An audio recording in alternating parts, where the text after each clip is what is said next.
arabana tompo klasy tompo vavy andao iresaka kely momba ny toetry ny andro aloha nohany anomezana anao ny hivinany toetry ny andro ho amin'ny taona 7-20 no tena taona nafana indrindra hatramin'ny 770 vokatry ny entana mangeja fananana ny gaz à effet de serre ataon'ny olombelona no anton'izany misy ifandraisany amin'ny andavanandrom-piainan'ny olona izany ko manasanao ary izay hitsidika ny varavarana misokatra izay nitanterahany meteo Madagasikara ny 1-20 hatramin'ny 3-20 mars ao avy izao amin'ny parivianalakely raha te alala mikasikasika kokoa ny amin'izay ianao mariana fa tafiditra anatin'ny fankalazana ny andro maneran-tany ho an'ny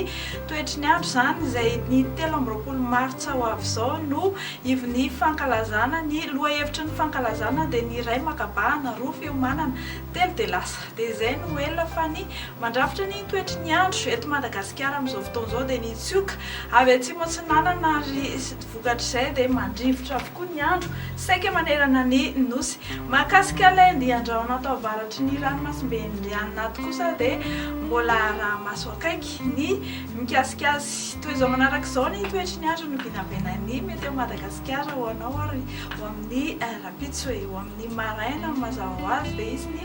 orana malefaka tany amin'ny faritra Savasy Anaranjorofo iny andrahona kosa ny faritra Atsinanana ary ifandimby avokoa ny rahona sy ny masoandro ny amin'ny faritra Sisareraka nefa voalaza teny am-pandohana dia ho mafimafy ny fitsokandrivotra ho amin'ny rapitso tolakandro dia latsaka indray ny oram-baratra ny teny amin'ny faritra Nosy sy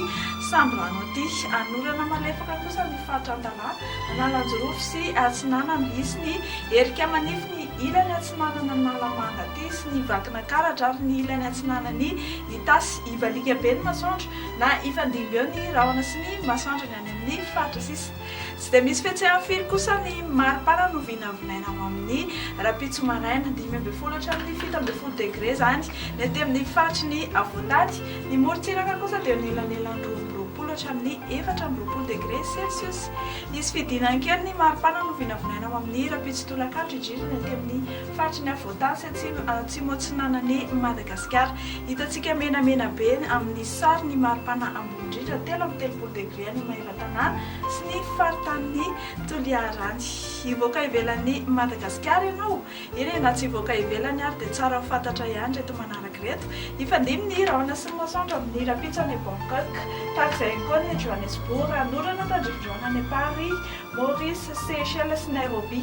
ibalika be nga amin'ny masoandro faritry La Réunion noram-baratra faritry Comore olalohan-droana ny faritry Milan dia izay no meteo antsika amin'ny fiteny malagasy mametraka ny mandrapitava vetivety tompo klasy tompo vavy